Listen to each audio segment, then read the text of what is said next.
ચલો આજે આપણે રોકડમેન્ટનો ચેપ્ટરનો દાખલા નંબર 5 જોવાના છીએ. જે રિદ્ધિના ચોપડે આપણને બેંક અને રોકડનો ખાનાવાળી રોકડમેન્ટ શોધવાનું કીધું છે. બરાબર, ચલો સૌથી પહેલાં તારીખ લખી લઈશું. 2015 મહિનો છે મે અને પહેલી જ તારીખ છે. વ્યવહાર વાંચું છું એ પ્રમાણે આપણે એન્ટ્રી કરતા જઈશું. બરાબર, પહેલો જ વ્યવહાર છે શરૂઆતની રોકડ શિલક 4000 અને બેંક શિલક 6000. શરૂઆતનું કોઈ પણ આવે વસ્તુ એને આપણે કહીએ છીએ બાકી આગળ લાવ્યા. બરાબર, રોકડની રકમમાં લખશું રોકડ શિલક કેટલી છે 4000 અને બેંકના ખાનામાં લખીશું બેંક શિલક 6000 રૂપિયા. ત્યારબાદ બીજો વ્યવહાર વાંચું છું કે મોનિકાને 5000નો માલ 10% વેપારી વટાવે વેચ્યો. મોનિકાએ જરૂરી રકમનો ચેક આપ્યો જે તરત જ બેંકમાં ભરી દીધો. હવે જો અહીંયા મોનિકા પાસેથી આપણે ખરીદી કરી છે કે વેચાણ કર્યું છે? વેચાણ કર્યું છે. શું કર્યું છે? વેચાણ કર્યું હોય ત્યારે માલ જાય પરંતુ રોકડ આપણી પાસે આવે છે. બરાબર, એટલે આપણો નિયમ શું છે? આવે તો ઉધાર, રોકડ આવે તો ઉધાર, રોકડ જાય તો જમા. તો વેચાણ કર્યું તો રોકડ આપણી પાસે આવે છે. તો અહીંયા લખીશું બીજી તારીખ. વેચાણ કર્યું છે તો વેચાણ ખાતે. બરાબર, હવે અહીંયા એક બીજી પણ વસ્તુ આપી છે કે 10% વેપારી વટાવ. પણ વેપારી વટાવનું અહીંયા કોઈ ખાનું છે નહીં. વેપારી વટાવ આપણે રોકડ મેળમાં લખતા પણ નથી. જો રોકડ વટાવ હોય તો એનું આ ખાનું આપણે અલગ બનાવીએ છીએ, પણ આ દાખલામાં આપણને કીધું છે નહીં. તો આપણે માઇનસ કરીને એની રકમ લખી દઈશું. તો 5000નો માલ હતો, 10% વેપારી વટાવ એટલે 500 માઇનસ થશે, એટલે ટોટલ આપણે રકમ થશે કેટલી? 4500 અને એ બેંક ખાતામાં આવશે. બરાબર, કેમ કે આપણે બેંક થ્રુ આપીએ છીએ, રોકડા આપતા છીએ નહીં. એના પછી 4 તારીખ 2000 પગાર પેટે અને 100 રૂપિયા દલાલી પેટે રોકડ ચૂકવી આપ્યા. આપણે પાસેથી રોકડ જાય છે, આપણે ચૂકવ્યા છે. ચૂકવ્યા હોય તો જાય તો જમા. બરાબર, કઈ તારીખ છે? 4 તારીખ. એક આવશે પગાર ખાતે, રોકડ રકમ જ આપણે, કેમ કે બેંકનો કોઈ ઉલ્લેખ છે નહીં, ચેકનો પણ ઉલ્લેખ નથી, તો આપણે રોકડમાં જ લખીશું. કેટલા છે? પગાર 2000 રૂપિયા. બેંકના ખાનામાં કંઈ નહીં આવે. 4 તારીખ. બરાબર, દલાલી ખાતે કેટલા રૂપિયા? 100 રૂપિયા. બેંકના ખાનામાં કંઈ આવશે નહીં. 6 તારીખ 3000 બેંકમાંથી અંગત ખર્ચ માટે ઉપાડ્યા.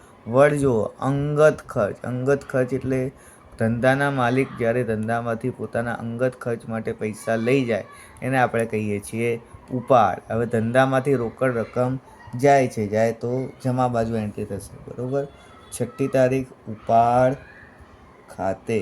બરાબર, બેંકમાંથી લઈ જાય છે તો બેંકના ખાનામાં લખીશું 3000 રૂપિયા. 10 તારીખ 6000નો માલ હિરેનને વેચ્યો.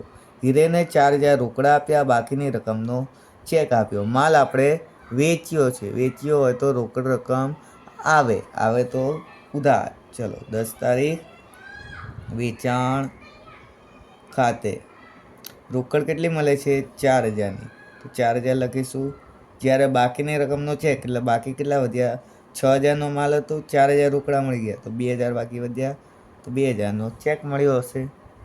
ત્યારબાદ 12 તારીખ 5000નો માલ ખરીદ્યો અને રકમ ચેકથી ચૂકવી આપી. હવે આપણે માલ ખરીદ્યો હોય તો રોકડ રકમ જાય, રોકડા જાય તો જમા. બરાબર, ચલો 12 તારીખ ખરીદ ખાતે કેટલાનો માલ છે? 5000નો. એ પણ ચેક આપ્યો છે, બેંકના ખાનામાં લખીશું. નેક્સ્ટ 17 તારીખે 2000 ભાડું, દુકાન ભાડું ચેકથી ચૂકવી આપ્યો. ભાડું ચૂકવ્યું છે ચેકથી એટલે બેંક ખાનામાં આવશે.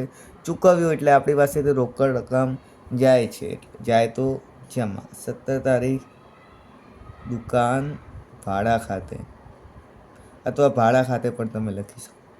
બરાબર, કેટલું છે? 2000 રૂપિયા. ચેક આપ્યો એટલે આપણે બેંકના ખાનામાં લખીશું. 21 તારીખ 4500નો માલ 10% વેપારી વટા રોકડેથી ખરીદ્યો.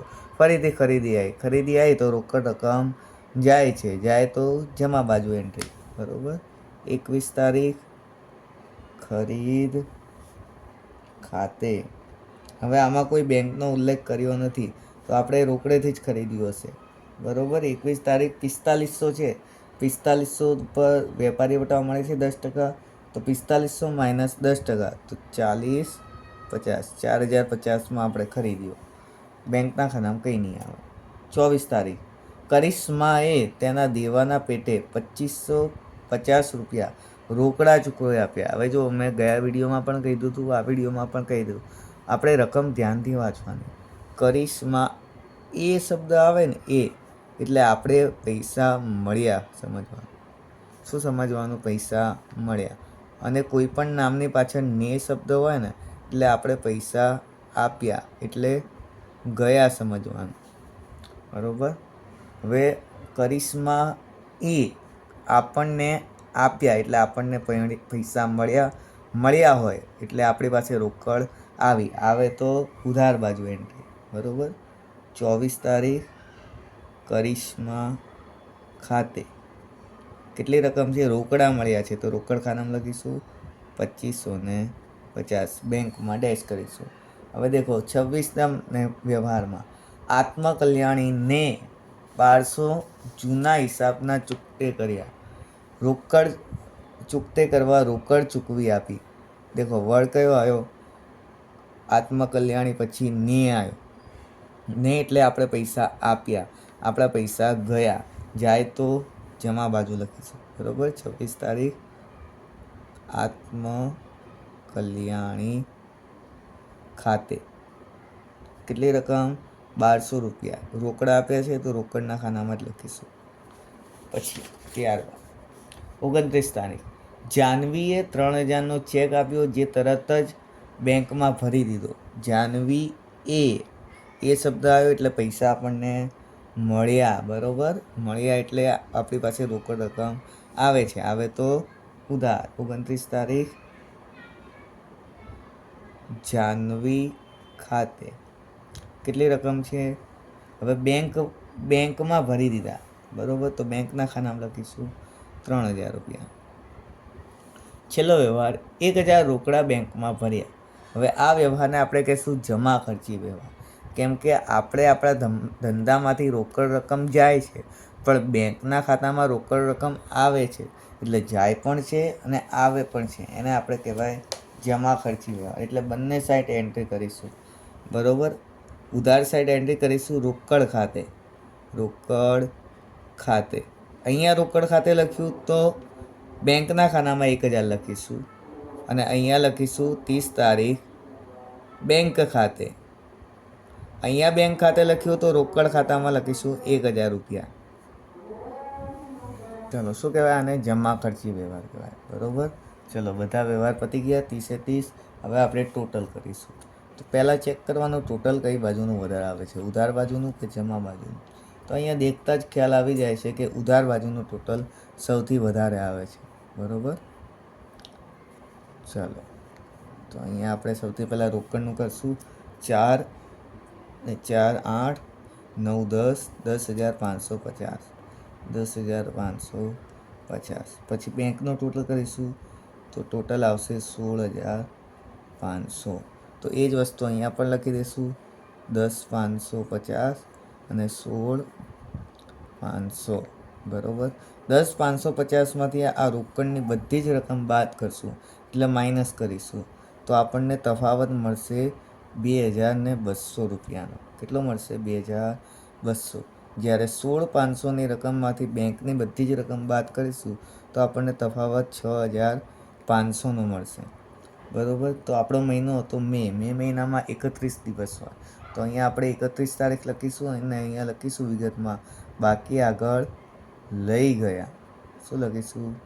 બાકી આગળ લઈ ગયા. જ્યારે મે પછી કયો મહિનો આવે? જૂન મહિનો. તો 2015 જૂન 1 તારીખ અહીંયા લખીશું બાકી આગળ લાવ્યા. બરાબર. જે તફાવત આવ્યો એ જ અહીંયા લખવાનું છે, ટોટલ નથી લખવાનું.